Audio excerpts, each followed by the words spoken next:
সম্প্রতি বিকারুন্নেসা স্কুলে 22 জন ছাত্রীকে হিজাব পড়ার কারণে ক্লাস থেকে বের করে দেওয়া হয়েছে। সবসময় আমাদের দেশে কয়েকদিন পরপরই এমন ঘটনা ঘটে। এ নিয়ে আপনি যদি কিছু বলতেন, খুব দরকারি একটা বিষয়।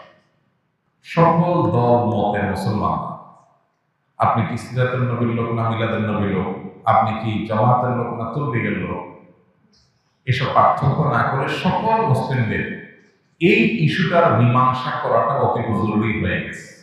সংখ্যাগরিষ্ঠ মুসলমানদের দেশে, ধর্মপ্রাণ মানুষের দেশে, শুধু তাই নয়, হিন্দু মুসলিম সব ধর্মের মানুষদের মধ্যে মেয়েরা শালীন সুন্দর এবং মাথায় কাপড় দিয়ে চলাফেরা করতে অভ্যস্ত যে দেশে, গ্রাম বাংলা থেকে নিয়ে শহর পর্যন্ত আমরা ছোটবেলা থেকে দেখে আসছি, বড় হয়েছি যে হিন্দু মা বোনরাও তারাও মাথায় কাপড় দিয়ে চলাফেরা করে।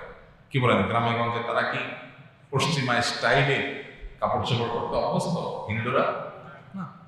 তাহলে এই দেশের কমন কালচার, মুসলিম হিন্দু সব ধরনের মানুষের কমন কালচার হলো নারীরা শালীন সুন্দর পোশাক, মাথায় কাপড় দিয়ে চলাফেরা করতে তারা অভ্যস্ত। এটাই আমাদের কৃষ্টি, এটা আমাদের কালচার। সেখানে আমাদের দেশে স্কুল কলেজে মেয়েরা যখন পর্দা করে চলতে চায়, তার ধর্মীয় স্বাধীনতা সে যখন ভোগ করতে চায়, তখন যারা বাধা দেয় এদের বিরুদ্ধে সুস্পষ্ট আইন এবং আইনের শাস্তি কার্যকর করার দাবি সকল ধর্মের মানুষের সকল বলয় থেকে একযোগে হওয়া উচিত। আমার তো ধারণা এই কাজ যারা করে এরা কোনো বিদেশি এজেন্ডা বাস্তবায়নে লিপ্ত।